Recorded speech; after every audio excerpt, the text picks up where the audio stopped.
welcome to Worst Quality Crab, a podcast of Asian American stories and recipes from best quality hearts.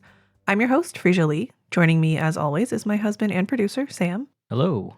On this very special episode, we have a guest who has worn many hats. She has been filmmaker, designer, product researcher, and now, most recently, illustrator and author of children's book, the most recent among them, Soy Sauce, Laura Lee. How are you, Laura? Welcome. Thank you for having me on the show. I'm good. I just came out of the final day of my school tours, and I'm really excited to just share some of the energy that I had during the visits. Visited a lot of different schools in the Bay Area, but also in Portland and Seattle. And I'm good, but I'm a little tired. No, that's totally fair. I'm so impressed that one, your book tour is schools, two, that you can stand to be around that many children for that long, and that you're still standing. It's amazing. I got a lot of hugs, so I think I might have gotten a bit of a bug from somebody, but it was so much fun. And I actually have a child in TK and a child in 5th grade, so the full spectrum of the elementary school. Great too. Yes, so that was actually really, really cool. So just bugs in all directions, probably coming into your house. Yeah. Amazing. So I think it goes without saying, but I will say it. We are going to talk a lot about soy sauce today. Mm-hmm. As well as dishes that go along with that, I'm sure. Mm-hmm. I know what soy sauce is like in my life, but what was soy sauce like in your life as a kid and now, aside from just a book? Well, when I got a chance to share the story and also the making of the book with a bunch of kids, I really wanted it to be a personal story and a personal connection. So I kind of had to go back in time. I remember going back and thinking about like how we used it in our family kitchen. I grew up in Charleston, West Virginia in the 1980s, which pretty much meant there were very few other Asian families or kids around. My parents moved from South Korea in the 1960s, and they somehow found their way to the Appalachian Mountains. Wow. But there were no other Asian grocery stores, and I think it's so, like where we live now in the Bay Area, it's hard to imagine not having access to like everything you could possibly want.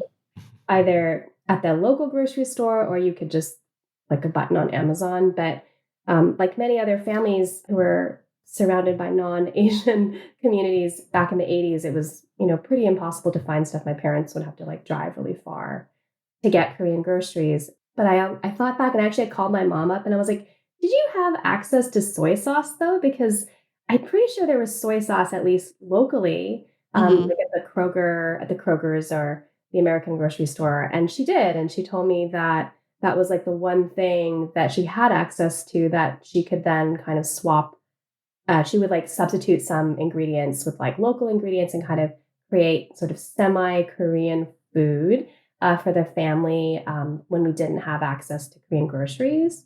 A lot of like the food I had growing up actually had soy sauce in them. And I think one of my earliest memories of soy sauce, which I got to tell all these amazing kids the past few weeks, was actually kind of like not a positive memory.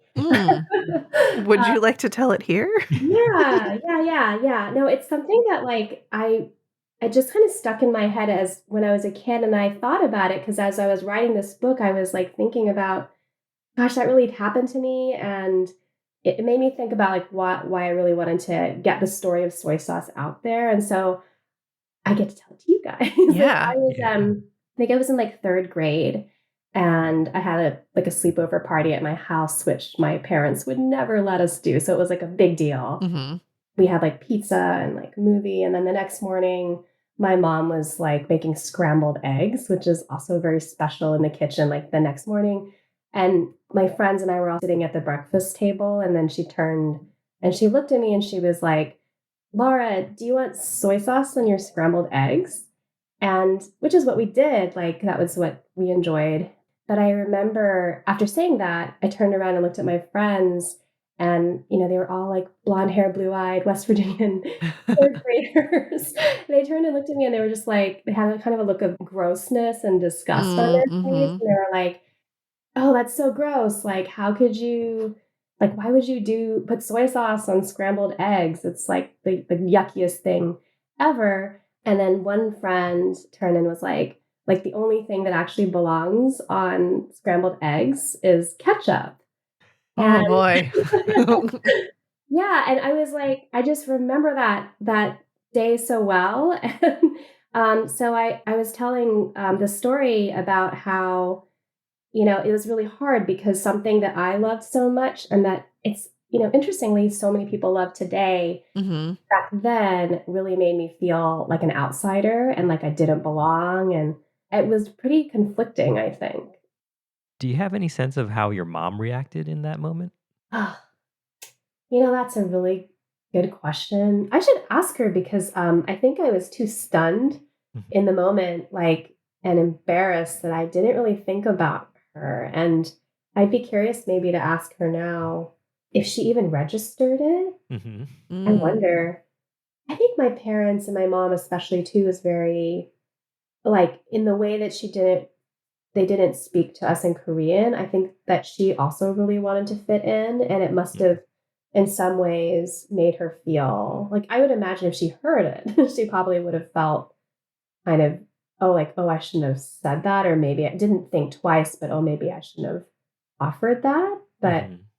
then again, yeah, I could also see her doing the exact opposite and being like, oh, I don't really care.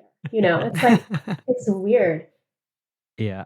I was trying to put myself in that situation too, and I could see it both ways where it's like, "Oh, it's just a bunch of silly 3rd graders who don't know anything, so Yeah. whatever."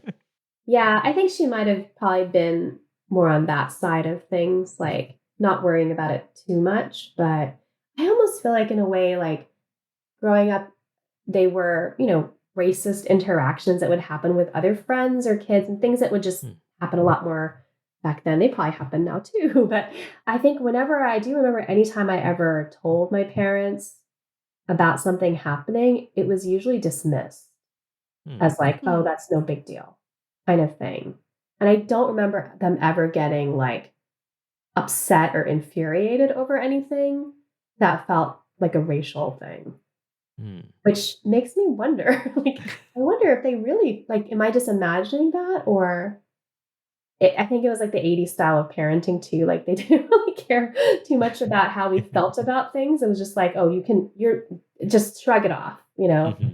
It's no big deal. Just that kid's not so smart. Who cares?" Like that, Like, yeah, and I'll be like, "Okay, well, like, wait, that made me feel something, but I guess that doesn't matter." Mhm. That was, like, definitely a thing in their parenting. Mm. I think my parents had a similar approach too, and Yeah. I don't know how much of that was like just brush it off or how much of it was also like they didn't quite maybe understand how to react or process that sort of. Yeah. Yeah.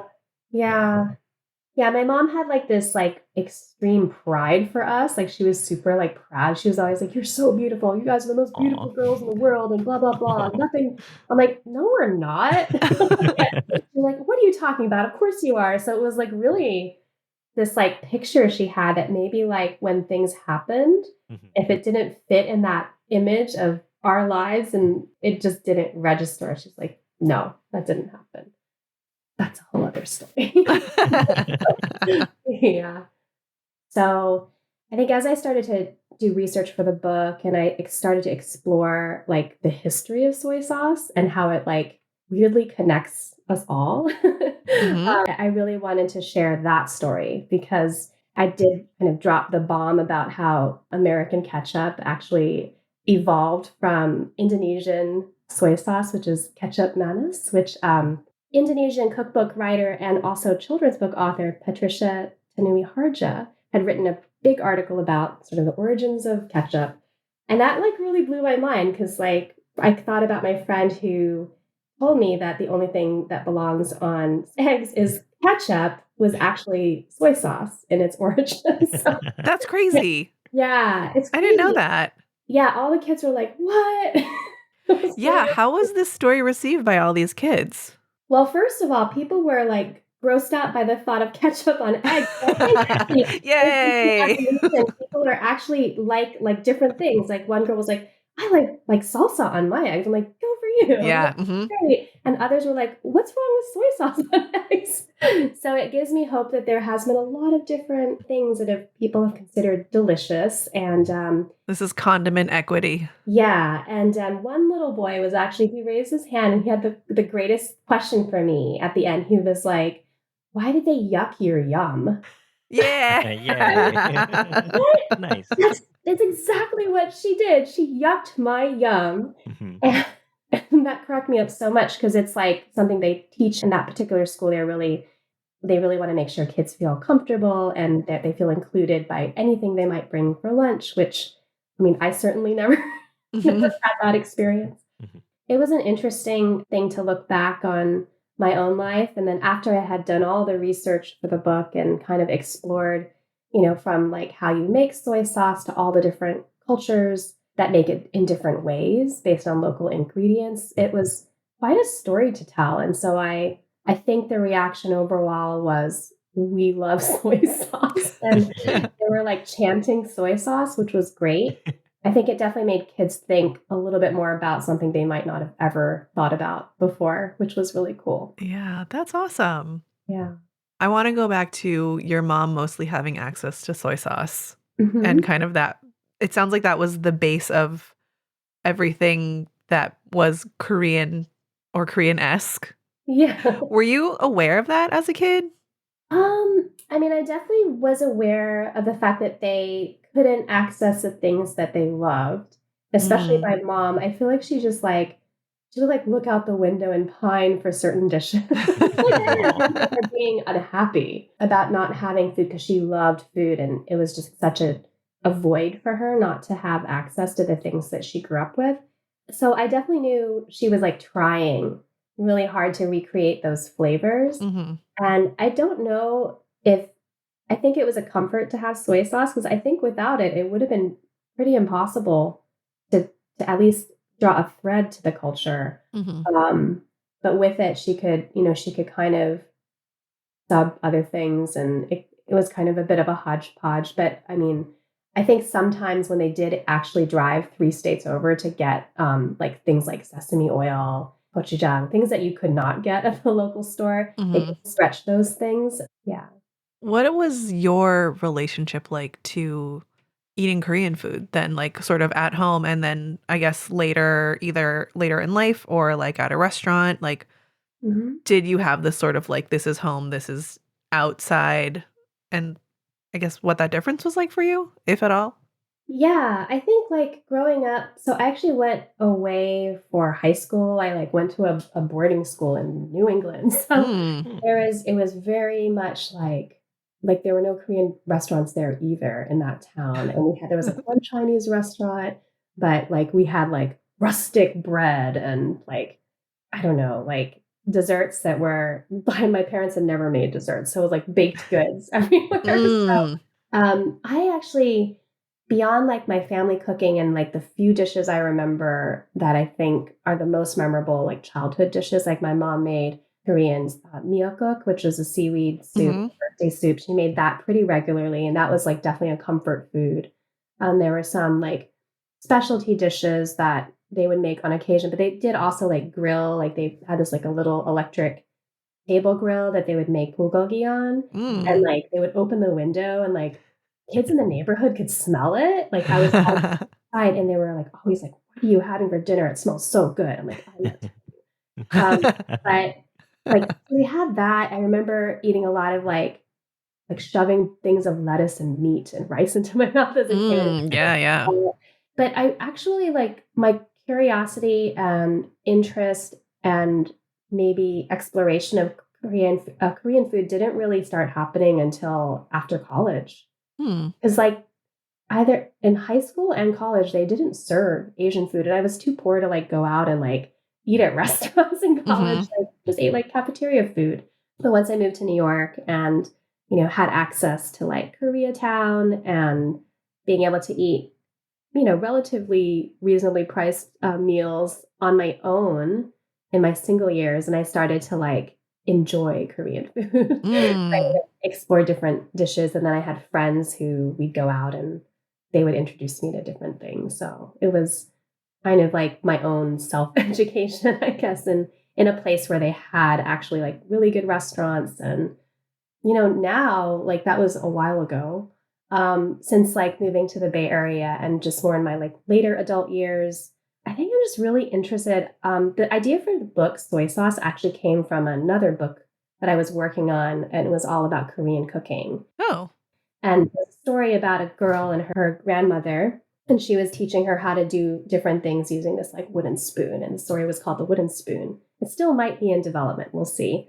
But I was exploring all different types of Korean food, and through that, I came across like the Korean way of making soy sauce, which was really interesting and very tactile. You like literally shape the soybeans into these blocks, and then they hang in the sun, and it's sort of like this romantic idea of like you make soy sauce for somebody, and then years later they might taste it. So it had this really interesting cultural and historical angle that I was very fascinated by, and I just started to realize that that was just one of many different ways that I realized I have to do a book just entirely about soy sauce because it just was so rich. For the arc of like Korean food in my life, as now that I'm older and I have more of a refined palate, I love like I love that I last went to New York City. And when I was living there in like my early adult years, Korean restaurants were comfort food. They were not like it wasn't like elevated cuisine. But Mm-hmm. there are like so many Michelin star restaurants that are Mm-hmm. Korean restaurants in New York now, which is awesome. And I recently like went to Paris and was shocked at how many Korean restaurants there are. Like there are almost as many as like boba tea stores in San Mateo. It's like every other block there Wow. was and Oh, that wow. wasn't how it was when I visited when I was a child. So I'm interested in how Korean food has really expanded and become known Mm-hmm. in a way that it really wasn't when I was a kid. That's so interesting. I've been having conversations with people and we're sort of talking about like Chinese-ness and how is that perceived and Japanese and like the certain different ethnicities that sort of fall under being Asian and Asian American. Mhm. And I feel like Koreans are really having their moment. And I guess I'm curious what that's like. And I say this because I had a conversation where like Chinese people have been here a lot longer and I don't know that we ever got a moment like this, which Mm. is not a complaint. It's right. Like I think or we did in some ways, but it was through like kung fu and other avenues. And so I guess I'm just curious sort of what it was like for you to go from West Virginia and you couldn't get grocery stores to now it being kind of so accessible and everywhere and what that does or doesn't do for your relationship to your own Koreanness. Mm.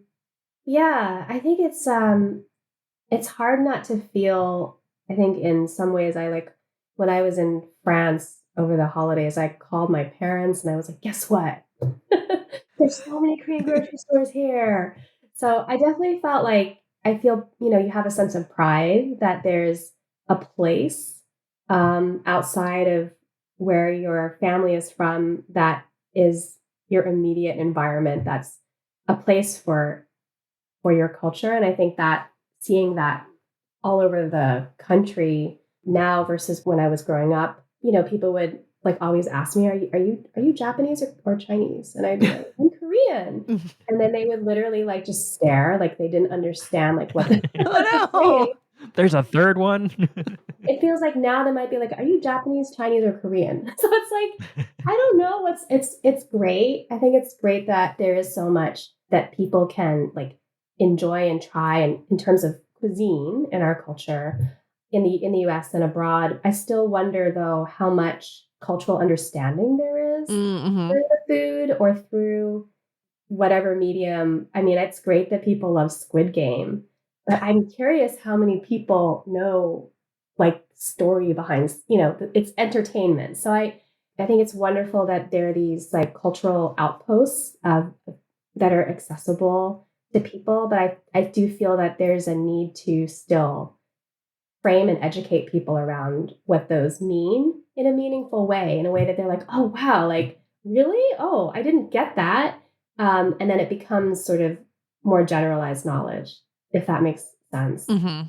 But I do feel like happy that, like, that there are so many like Korean Michelin star restaurants. And I feel proud, like, I feel proud that that's something that people accept and desire, if that makes sense. I've Mhm. started reading The Vegetarian, so I'm like interested in, the fact that like, it won such a big literary award, and I'm very curious about the ending. I don't know if you guys have read the book, but Mm-mm. it's it's very interesting. Very interesting. Okay.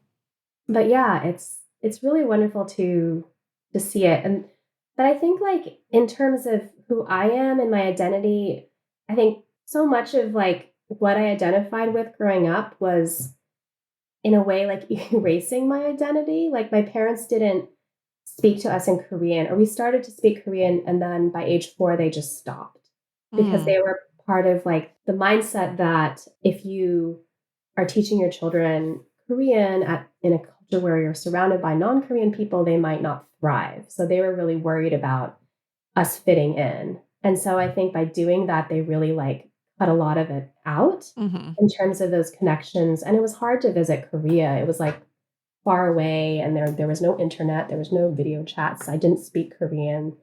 So I didn't really communicate with my relatives who lived there. Mm. So there was definitely like a big cultural divide. And so a lot Mhm. of my identity, I think, is a mixture. And I definitely don't feel like Korean in the sense that I don't know the language. I understand when I hear the words, it's familiar to me and I understand some of the words that are being said, but I definitely feel like I'm a mixed bag, if that makes any sense. Yeah. No, that totally makes sense. I think that's kind of why we do this show, because I think that there are so many people who are in a similar situation as you, whether they're Korean, Japanese, Chinese, but don't speak the language. And so, like, what is your Mhm. connection and how much can you sort of claim it or consider yourself, or sort of like, other people are like, I'm Chinese, but I don't speak, I don't understand, that sort of thing. And Yeah. Yeah. not having to like caveat our identities around things. Yeah. So wanting to elevate those stories. How do you now, it's 40 years later, right? And you're a parent yourself. How do you now feel about their decision to stop speaking Korean to you? I really wish they hadn't done that.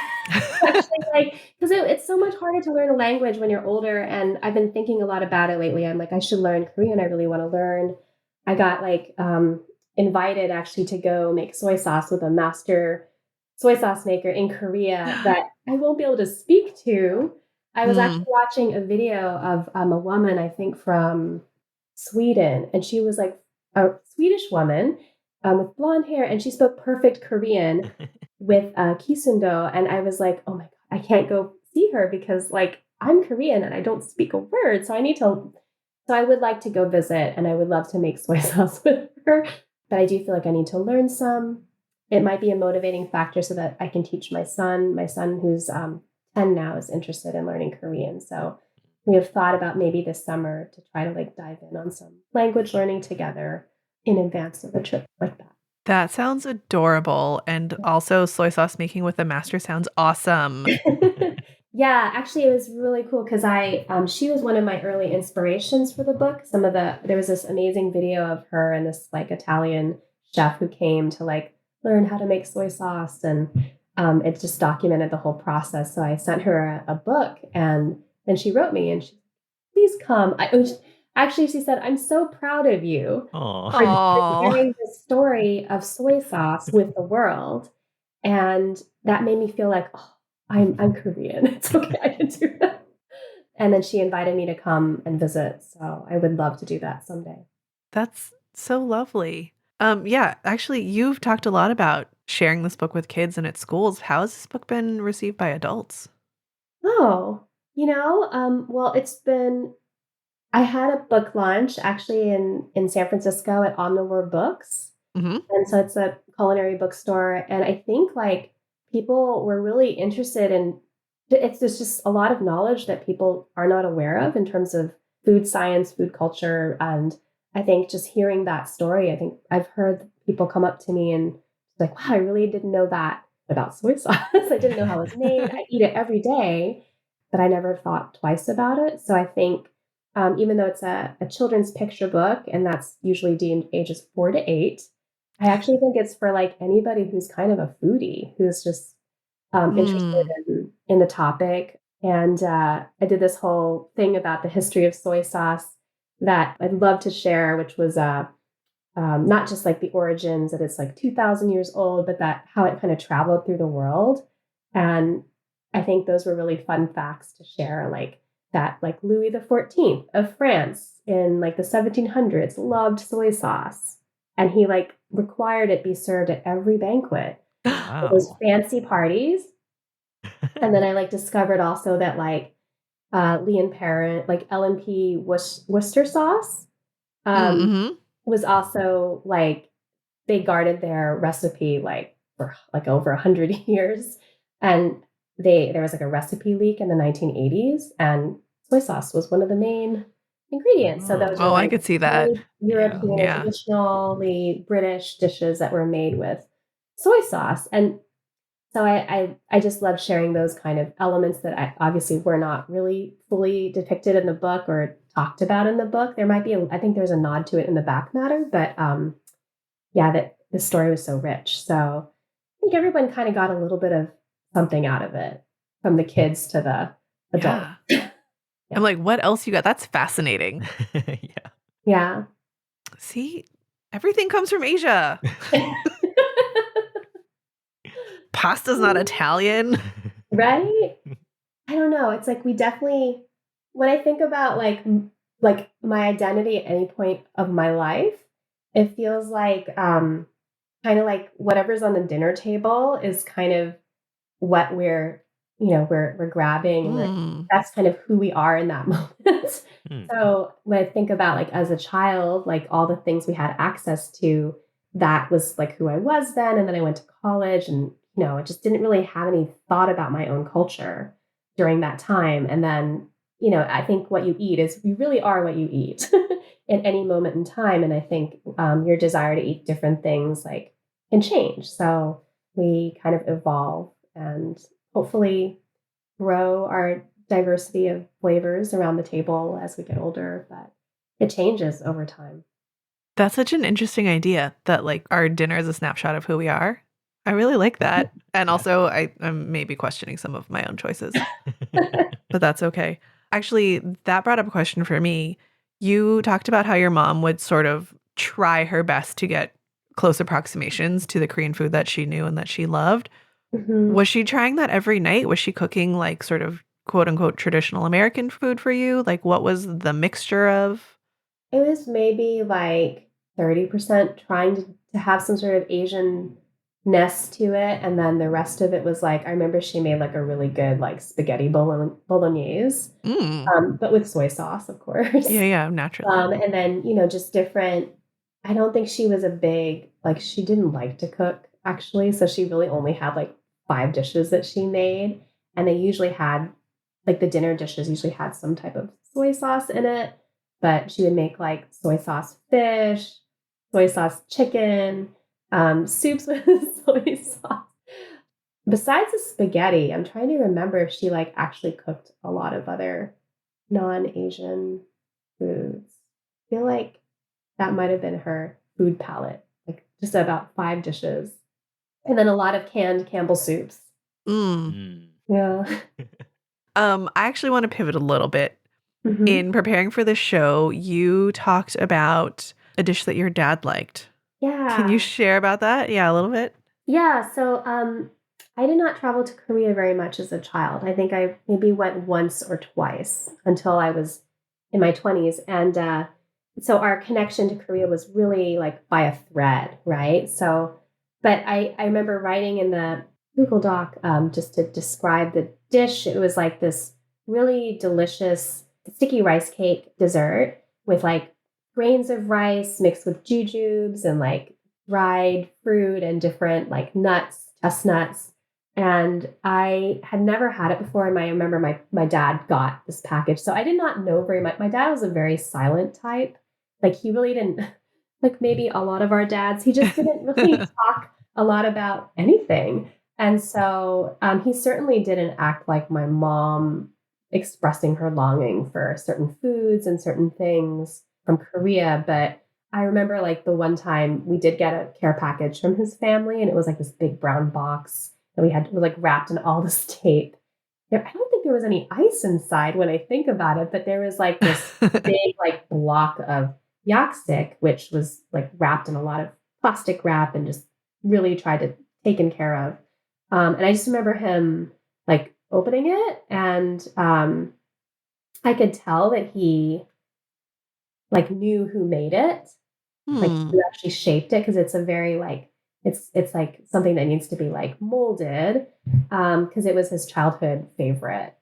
And so when I found out that it was his, my mom was like, "Oh, that's your dad's favorite dish," and I think I was like, I wanted it to be my favorite dish too. Aw. So I remember like my sister tried it and then I tried it, and Susie didn't like it very much. She was like, she wasn't really into like sticky rice anything. She was Mm. just not into it. But then I was like, I love it. I love it. This is exactly what, and I do have a very close relationship with my dad, and I think I really wanted to like have some type of connection to him. So I think even more I kind of projected like I will love this dish. But it's a delicious dessert, and it's I did discover that I had no idea that they put soy sauce in it, which I didn't realize was so common in adding to desserts. But it's like salty caramel, sweet and salty, and it was like the perfect balance of different things that I never ate growing up. So we never had chestnuts or jujubes or like any of that growing up. I really love this. I like the idea of being like, I want to like the thing that you also like. I think our kids do that sometimes, Hmm. or they do like it, and then we have sort of, they feel like bonded over that thing. Yeah. I think I was also just really fascinated about there being soy sauce in this. I feel like I'm coming to find out more and more about soy sauce being used in desserts and sweeter dishes as sort of like a balance, and also a good soy sauce being able to like cut regular sugar out of things. And I just find it really fascinating that there are so many uses for it, and not in a sort of modern gastronomic hot new chef way, Mhm. but like traditional old school dishes. Yeah, yeah. I mean, when you think of it as just like a salt substitute, like we put salt in everything, like baked goods. And for one of the book events I did, a friend of mine who's a baker in Los Altos, I said, "Can you make like a soy sauce caramel?" She's like, "I definitely can try." And so she made this really good like soy sauce caramel popcorn, which Mm. was so good. But yeah, the mixture of savory and salty, it's like perfect. But this dish, I made it. My sister got me an Instapot, which I never use, and I was like, "Oh, I'll try to make it." And so I actually had looked up a recipe and made it for my dad when he came to visit last year. And I was like, "Oh no, it's going to end up really bad. I don't know what I don't have the skills of the person who his mother who made it." But it turned out okay. Although it Mm. like the burn signal went off on the Instapot, and I was like, Oh "Oh no. no, it's gonna be a fire." But it turned out okay, and it wasn't delicious, but it was like it tasted like what it was supposed to taste like. And then my son actually cracked me up because he was like, "Mom, why do you like Yaksik so much? Why do you want it to be so like why is it so delicious to you?" But now he's like really into it, which is really funny. Aw. And my dad actually thought it was okay. My mom thought it was pretty good, so it's not super hard to make in an Instapot if you try. Mm. Hmm. Will you be trying again? I think if I do it again, I might not do the Instapot because I get a little stressed out when the fire signals come on and I'm just like That's can't fair. see what's inside the pot. So it can be done, I think. It just takes a little bit longer. Is it steamed, or what's like, how would you do it not in an Instant Pot? I think you would have to steam it. So the rice Okay. gets steamed and then it gets a little bit like glutinous and sticky, and then you add the ingredients after. But the Instapot Oh. does it all at once. Like I don't know if you've used an Instapot before, but it takes all the steps and just throws it all into Yeah, yeah. the house. So for better or for worse. I was gonna say that would be my preferred method, because then I don't have to do things. Yeah. But I realize that that is a less traditional approach to much of cooking. Yeah. Where's your TK or in all of this as it relates to trying foods, yaksik, soy sauce? I asked because we have a 2-year-old also, and so we're sort of like, what is her food future? My daughter Serena's pretty adventurous. Like my son is really into food. Like he comes Mm. home and reads cookbooks. Like that's Wow. a huge thing. Oh. My daughter's still her palate's pretty new, but she's pretty ambitious and she does eat like everything we eat. So she eats a lot more vegetable or a lot more fruit than my son, but Hmm. they're both really interested. I think well, Oliver's really interested in food. It's like I don't know what he's going to do with that knowledge, but he's like memorized The Food Lab by Kenji Lopez Alt. Oh. Oh, He just wow. comes and then he'll tell me like when I'm cooking something, he's like, "Mom, you're not doing that correctly." I'm like, Do "Okay, well, you ever say, Oliver, would you like to do this then? Because yeah, that feels like the natural step is just, why don't you give it a try? yeah, yeah." I think I've overcome the hump of like it'll be a lot messier and take a lot longer to help like to bring you into this cooking experience to now he's like slowly like using a knife and he's always like whenever I'm in the kitchen, he's like, "Can I help? Can I help?" And I'm like, "Okay, come on." Oh. So he's learning. He's learning how to do different things and just trying to like make sure he's not getting burned or cut as much as I can. And then I like to get both kids involved in the kitchen, like cooking. I used to do a lot of baking, but I haven't in a while. But they both like are fighting over who gets to pour in the cinnamon and stuff like that. Mm. It's Yes. pretty That's nutty, very actually. relatable. Yeah, but I do want them to explore through food and to be open to things and to try different things. When we were in France, Oliver like tried snails, escargot, and Mm. Mm. he's really like not into snails. Like he's like kind of grossed out by them, I think. But for him, that was a big deal, just like eating a snail. So like, okay, I'm gonna try something I really am maybe a little uncomfortable with. Hmm. So yeah, I think they'll pretty adventurous. Like them to stay that way. Did he like the snails? Yeah. He loved the snails. Yeah, he was like, you couldn't really taste them very much because it was really garlicky. Like, Hmm. Yeah. That's how I feel about most things that come out of a shell. Just enough garlic or butter or a fat, and you're good to go. mm. Besides cooking from the Food Lab cookbook, what else are you cooking for your kids? Are you also trying Korean adjacent or?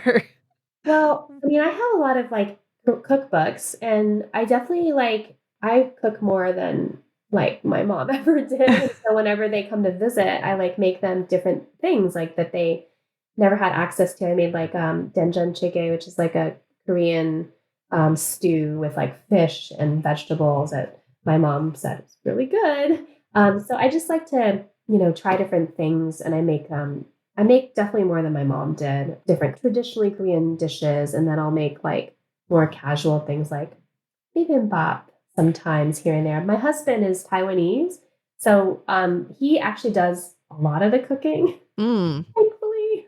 But we'll do like hot pot on like the weekends, Mhm. and he'll make like noodle soups. And I think between us, we're definitely like educating them from a cuisine standpoint, like of Taiwanese and Korean cultures. They're getting a lot of it, which is Sounds delicious. nice. Yeah. Yeah. Are your kids growing up with more knowledge of soy sauce than I did, which is to say that there is something outside of Kikkoman? Yeah. They're a little spoiled actually. Because Kikoman is actually pretty good. It's like it's traditionally brewed. They still do like the whole fermentation process, but like I think I grew up with like the chemically fermented ones that like La Choy, like some of the ones that you get out in the Midwest or like in the South that are just they just taste like salt. Mm. I am trying to like educate kids too about like this concept of like really good soy sauce takes a lot of time to make. So the more time, it's like the colors in a color wheel. There's more colors and more flavors in it. So they are spoiled in that they like the good stuff, which is always more expensive.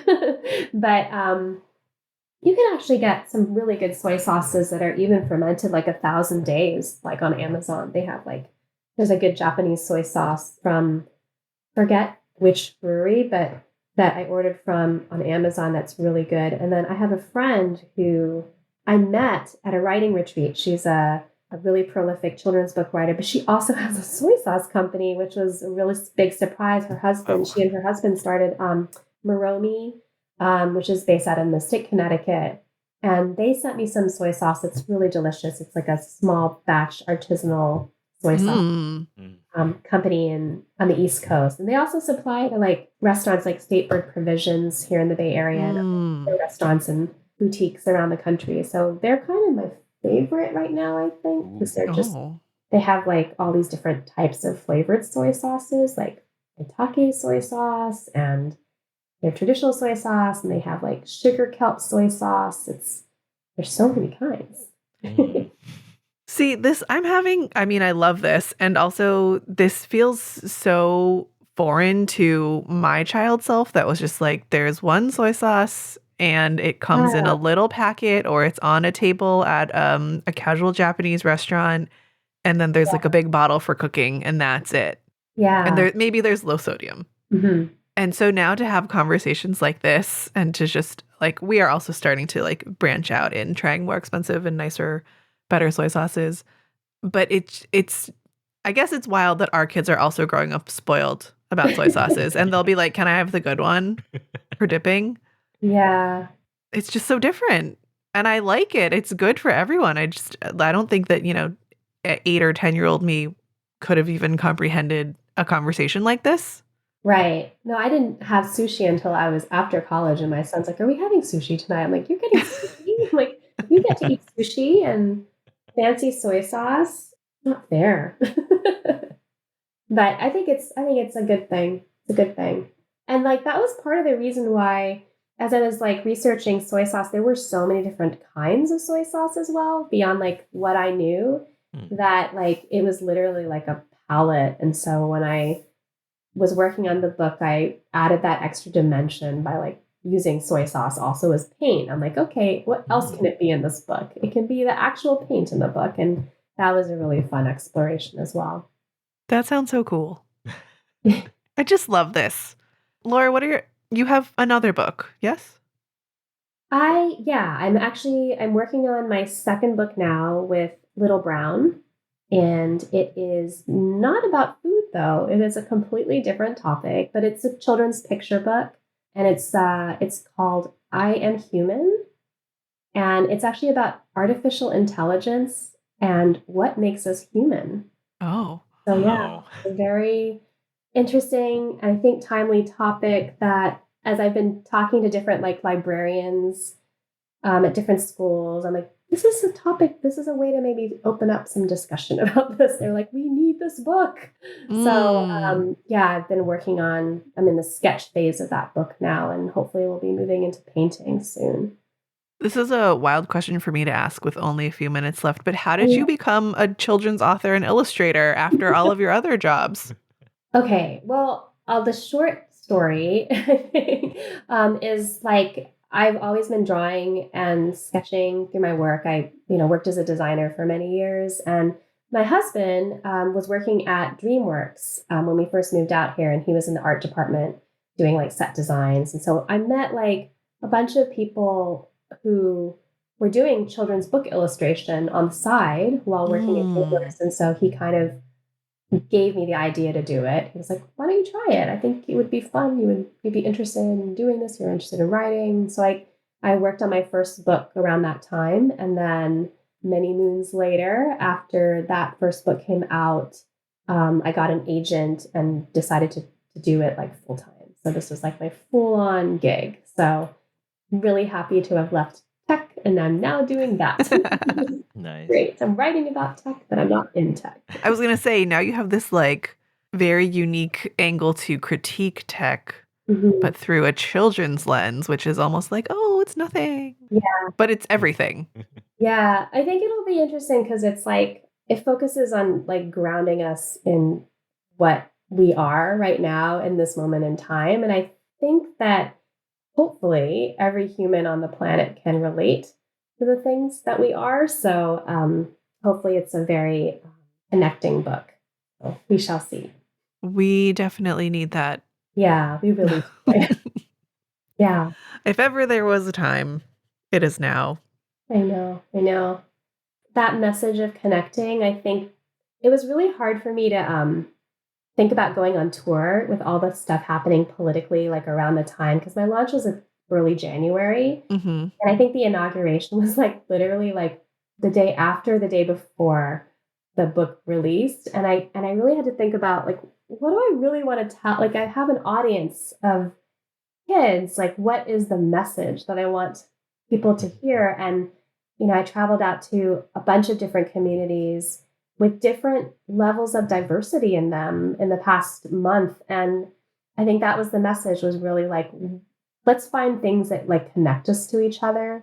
And certainly whether it's soy sauce or something else, like books are so important. They're like the way that we can see each other's worlds. And I think that is really the hope of like continuing to work on this type of project. It's just, how do we connect to each other, and let's create a dialogue around that. I'm really hoping that books continue. Keep going on. Yeah. Yeah, it was really sad though, because I think a lot of the some of the libraries that I visited were their funding has been cut, and the librarians have been moved from one place to another. Their hours are reduced, and it's really like the one place where kids have access to books over the course of their entire like elementary school life. And so I have been thinking a lot about that and ways that we can help improve the access to libraries, or help support libraries right now. I'm a little worried about what will happen and what's to come. Mm-hmm. So yeah, that's my closing thought, I guess. Oh, that's, I mean, a bummer of one, but also so lovely. Yeah. Laura, this was such a beautiful conversation. I really enjoyed this. Where can people find you? Where can they find Soy Sauce, the book, and also your favorite soy sauces that you recommend, if you want to shout any of those out? So I guess you can. I'm still on Instagram. I haven't left yet, and my handle is Laura G. Lee Studio, and then I think that's also my website, lauragleestudio.com. I'm not on anything else really that's of note, but in terms of the soy sauces, you can go do a search for Moromi, Moromi, and that's Debbie Michiko Florence's company, and it's based out of Connecticut. You can order stuff from their website. It's really, really great. Those are my favorites at the moment. And I'm guessing people can find the book wherever they mostly find books. You can find the book anywhere you find books. And I know that it's at the local Barnes and Nobles and at several indie stores in the Bay Area, but you can always look for them online at Amazon or bookshop.org. Yeah. Amazing. Yeah. That's awesome. Thank you again so much for being here. This was really wonderful. Listeners, I don't know that we're going to have a recipe so much as maybe some soy sauce recommendations. Mm-hmm. Here is my real recommendation for you, listener, if you so choose. Get a bunch of people together. Everybody bring a soy sauce and then do a blind tasting. Just see what happens. See what you like, see what you don't. I did a blind tasting once. It was real fun. Oh, that sounds cool. Yeah, I didn't do that. I wish I could. It was great, actually. It was not like a party setup, but someone did a little tasting and I was like, oh, I can actually like, there are subtleties, there are differences. I'm starting to understand. This was the gateway to our more expensive, fancier soy sauces. But it was worth it. Yeah. Anyway, that is my suggestion, listeners. Take it as you will. If you want to find us, you can find us at worstqualitycrab.com. You can find us on Instagram. We are also still there, worstqualitycrab. Or if you want to email us, we are at worstqualitycrabpod@gmail.com. And until next time, we will talk to everyone later. Thanks, everybody. Bye. Bye. Bye.